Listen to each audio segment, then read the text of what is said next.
ఈ పాట వరంగల్కి వచ్చి రికార్డు స్వయంగా అంత్యశ్రీ గారు చేపించారు. నిర్మల గొంతు నుండి ఒక ఫిమేల్ వాయిస్ లో అద్భుతమైనటువంటి గొంతుక వినిపించాలనేటువంటి ఎంతో ప్రేమతో ఆయనకు ఈ నిర్మల గారికి సన్మానం చేసి రికార్డింగ్ రోజు ఆ రోజు కలిసిపోయడం చేయడం జరిగింది. వారు బతుకుండగా పెద్ద ఎత్తున ఈ క్యాసెట్ రిలీజ్ చేయాలనేటువంటి తపనలాగానే మాయమైపోయాడు నిజంగానే అంత్యశ్రీ గారికి.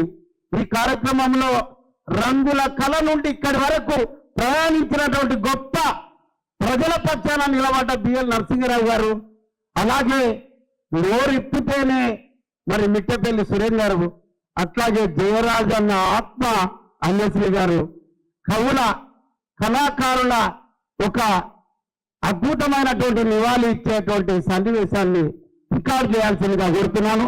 మిగతా వాళ్ళందరూ కూడా పక్కకు జరిగి చెప్తా